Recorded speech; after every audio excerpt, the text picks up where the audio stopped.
Pour déguster notre apéro-théâtre aujourd'hui, un texte librement adapté de Philothérapie d'Eliette Abécassis.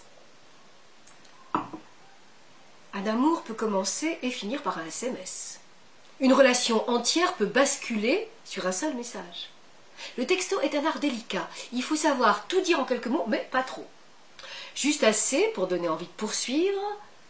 Et pour ça, il y a des textos qui savent faire bondir les cœurs, échauffer les esprits, exciter un désir. Il y en a qui font mal et d'autres qui déclenchent des larmes.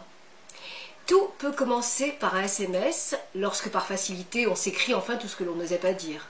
Certaines personnes qui s'étaient connues avant l'ère du texto ne s'étaient jamais déclarées, par pudeur, par délicatesse ou par timidité.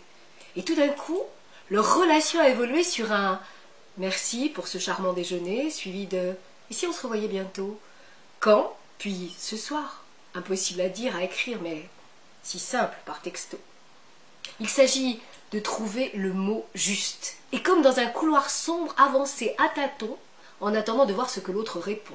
Et soudain, de message en message, les mots s'égrènent, les idées s'enchaînent et on peut tout simplement s'avouer que l'on s'aime.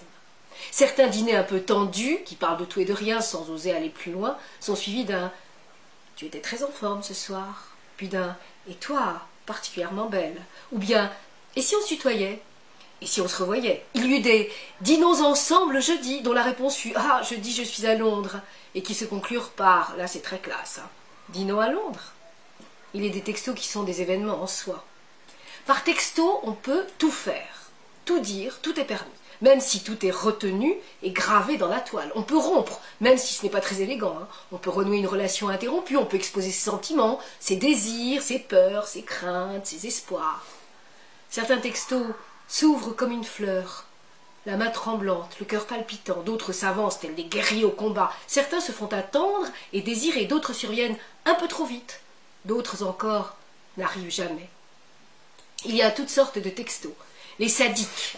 Je vais écrire sur toutes les pierres que tu me manques et j'espère qu'une te tombera sur la tête pour que tu saches combien ça fait mal quand quelqu'un te manque. Il y a les poétiques. Sans toi, je suis un océan sans plage, un cheeseburger sans fromage, un téléphone sans selfie.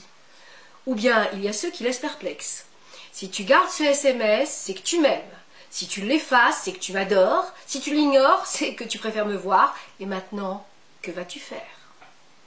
Chacun a ses habitudes. Ceux qui répondent immédiatement, les accros du portable de plus en plus nombreux, ceux qui marquent un temps pour ne pas paraître dépendants, les stratèges du texto, les manipulateurs de SMS et ceux plus rares qui posent leur téléphone quelque part et ne découvrent les messages que 2 ou 3 heures plus tard. Sous le texte, le sous-texte dévoile des informations importantes, comme la position sociale, l'éducation, la vivacité d'esprit, la drôlerie, la finesse et l'orthographe. Les « Omar m'a tué » sont ceux qui confondent le futur avec le conditionnel. Ceux qui écrivent si vite qu'ils laissent l'inconscient du portable choisir pour eux. Je suis à côtelette, je t'embrase, je vous prie de m'exciser. Il est possible de gloser à loisir aussi sur la ponctuation d'un « à bientôt » 3 petits points. 3 petits points qui n'a rien à voir avec « à bientôt » point combinatoire. Bientôt, cela veut dire dans un proche avenir ou dans un lointain futur. Est-ce engageant ou ambivalent? Une promesse ou une fin de non-recevoir? Par un message, on peut dire qu'on aime et on peut dire qu'on n'aime plus. Mais que dit-on quand on dit « je t'aime » ? Est-ce que ça veut dire « je t'aime ce soir » ou « je t'aime pour 3 ans » ? Et quand on dit « je t'aime », on veut dire « j'espère que je t'aime ». Cette expression contient sa propre promesse. Dire, c'est faire. Je t'aime désigne une réalité qui est vraie à l'instant T et qui peut ne plus l'être assez rapidement après. Tant de textos ont sonné la fin d'un couple. Moi, par exemple, j'ai eu beaucoup de surprises. J'ai trouvé tant de SMS sur des portables que je me suis juré que je ne regarderais plus jamais le téléphone de la personne avec laquelle je suis. J'ai même peur de consulter le mien et de me surprendre moi-même. Par exemple, lorsque j'ai découvert ce SMS sur son portable, mon petit lapin, c'est comme si le sol s'ouvrait sous mes pieds. Il a eu beau m'expliquer que c'était rien du tout, mais enfin ces mots, mon petit lapin, quand est-ce qu'on remet ça? Je les ai sous-pesés, analysés, auscultés, tournés dans tous les sens. J'aurais pu en faire une thèse. Ça laissait supposer qu'ils avaient eu un rapport sexuel, 1 ou 2 ou plus même. Mais ça pouvait aussi être le résultat d'un jeu entre 2 potes qui ont simplement bu une bière ensemble. Quel était véritablement le sens de petit lapin? Était-ce affectueux ou cochon? Mon petit lapin, c'est pas mon gros lapin. C'est mignon, mais c'est un peu paternaliste ou maternaliste. Ce qui est troublant, c'est le déterminant possessif. Pourquoi mon? Ça dénote une appropriation, une connivence érotique ou simplement amicale. L'amour serait-il un problème de grammaire? Ou plus encore, car comme le dit Hegel, ce qui est bien connu est méconnu, précisément parce qu'il est bien connu. Le pire, c'est d'ignorer que l'on ne sait pas. C'est également vrai dans l'amour. Ces couples qui disent « Ah, je te connais par cœur » ne savent pas à quel point ils sont dans l'erreur. Et lorsqu'ils s'en rendent compte, c'est au détour d'un SMS.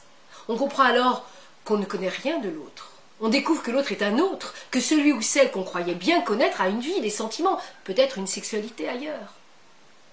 Et pourtant, c'est dans l'altérité même que se construit l'amour, pas dans la fusion, puisque la fusion, c'est le même. Pour pouvoir être en relation avec l'autre, il faut qu'il soit différent de moi.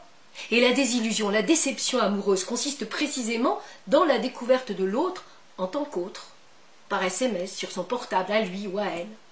Si vous recommencez chaque fois la même histoire avec des partenaires différents, c'est que vous êtes déstabilisé par la rencontre de l'autre. Et ce que vous recherchez, c'est de vous aimer vous-même et pas d'aimer l'autre. Alors, un bon conseil, envoyez simplement à votre amoureux ou à votre amoureuse ce SMS lacanien. Aimer, c'est donner ce qu'on n'a pas à quelqu'un qui n'en veut pas.